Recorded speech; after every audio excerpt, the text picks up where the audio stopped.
I went to my son's place to see my newborn grandson. Then I went to the guest bathroom to wash my hands and wiped the sink dry. My daughter-in-law came out, saw it, and screamed, "Who said you could use this bathroom? This is my private space!" I froze, totally lost. My son quickly pulled me out. "Mom, Giorgia is sensitive after giving birth. Don't upset her." I turned and looked. There was a sign hanging on the bathroom door. "For postpartum mother only. No irrelevant people allowed." My son Joe Xuan was still defending her. "Mom, Giorgia needs to feel completely safe right now. From now on, use the public restroom outside." I was furious, but I nodded anyway. "You're right. She does need to feel safe. So the nanny and housekeeper I hired for you will be paid off and leave today. You two can enjoy your private little world." Joe Xuan probably thought I was joking. "Mom, stop it. If the nanny leaves, who takes care of the baby?" Giorgia is still recovering. "The nanny and housekeeper here will stop service immediately. The cancellation fee is fine. Deduct it from my prepaid balance and refund the rest." The person on the phone agreed right away. I hung up, put my phone back in my pocket, and looked at the two faces turning pale. The nanny, who was holding the baby in the bedroom, peeked out awkwardly. "Mrs. Su, this..." I waved at her, then pointed to the door. "Pack up and go. I just settled your pay, plus a $1,000 bonus. This family cares about absolute safety. We outsiders shouldn't get in the way." The nanny was smart.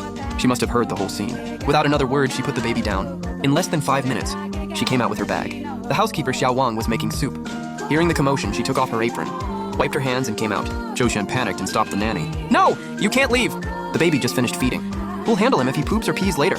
Then he turned and glared at me, full of blame. "Are you having a menopause meltdown?" Jiajia just said it casually. "Did you have to make such a big deal?" "Zhu Xuan, since Jiajia is a clean freak and needs private space and total safety, then the nanny and housekeeper are outsiders too.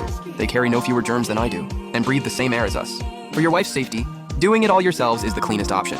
Right then, my daughter-in-law, Lin Jiajia, who had been watching from the bedroom door, snapped.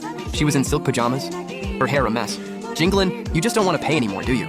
Let me tell you, if I end up with postpartum problems, I'll never let you live it down." Lin Jiajia, get this straight. You two had the baby. Raising him is your responsibility. If I pay, that's a kindness. If I don't, that's my right. Since I'm an irrelevant outsider, then my money is irrelevant too. Wouldn't want it dirty in your hands. With that, I turned and headed for the door.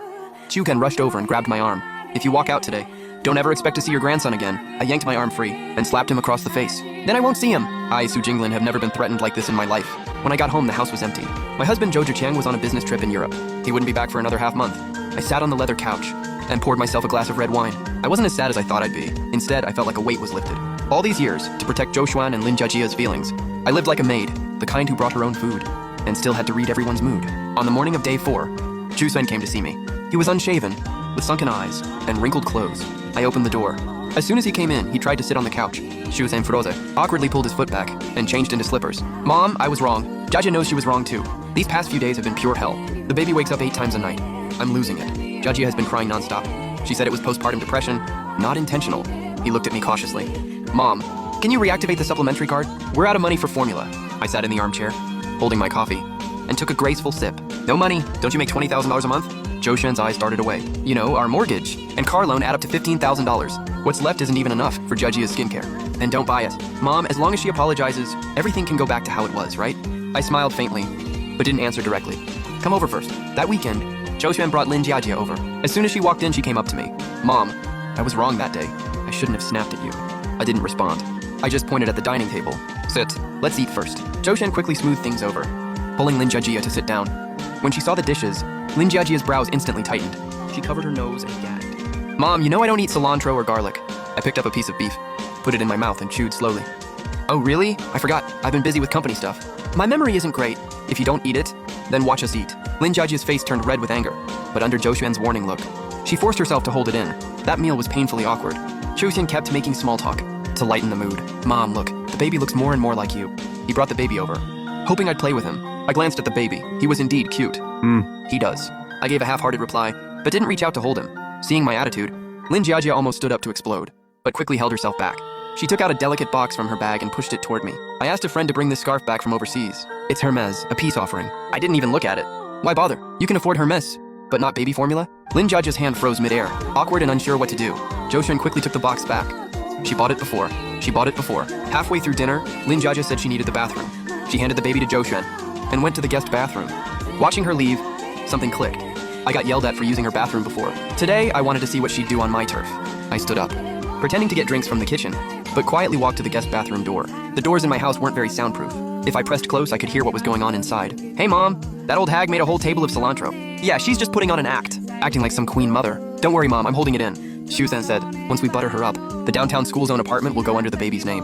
Once we get the apartment and squeeze the money out, I'll send her to the worst nursing home and let her rot there. Yeah, I know, I can act. I even gave her a fake scarf just now. Had her totally fooled. Only then did I understand. So this was their plan. A fake scarf for an apartment and sending me to the worst nursing home. Great, just great. The baby needs to be registered soon. Ju-sun said the downtown school zone apartment is just sitting empty.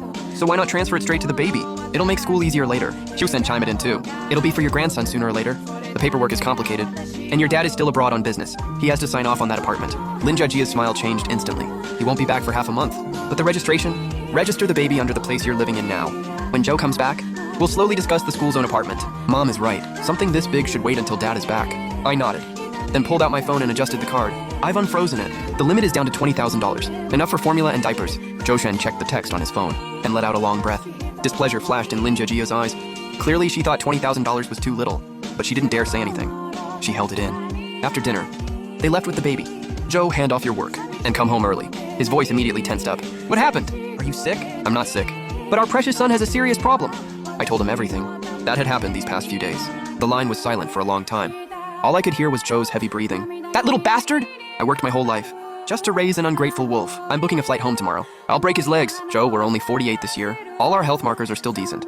Since our main account is ruined, let's start a new alt. The phone went completely silent. After a full minute, Joe finally stammered. You mean having a second child? Yes. But your body, medicine is so advanced now. As long as our bodies still have a foundation, there's still hope. Even if it doesn't work, I'd rather donate everything than leave them a single cent. Okay, I'll listen to you. 3 days later, Joe walked in with his suitcase. He didn't even adjust to the time difference. He took me straight to the hospital. Blood work, ultrasounds, all kinds of tests. It took the entire day. The doctor carefully reviewed the numbers. Mrs. Su, your ovarian function has declined, but stimulation is still possible. Mr. Zhou's sperm quality is barely acceptable too. If you insist on IVF, we can try. But the process will be very hard. As long as there's a sliver of hope, we're willing to try. The doctor nodded and wrote a stack of orders. Go home and get your bodies ready. Quit smoking and drinking. Eat clean. Exercise every day. Next month, come see me on day 2 of your period. Carrying a plastic bag full of medicine, Joe and I walked out of the hospital. I looked at the gray hair mixed into his hair. The days ahead will be hard. He wrapped an arm around my shoulders. You'll have it the hardest. I gently kissed him. He actually blushed. After we got home, we threw out all the snacks and all the alcohol. The fridge was packed with high-protein foods and fresh vegetables. Chu even cleared a spot in the living room and bought 2 treadmills. Every morning at 6, we got up to run. After dinner, we walked around the neighborhood for an hour. Zhou called and asked when his father was coming back. Joe put him on speaker, his tone cold. I'm already back. Dad, you're back? Why didn't you say so? I would have picked you up. Jaja even wanted to throw you a welcome home dinner. Joe answered flatly. No need for that. I'm busy with work lately, no time.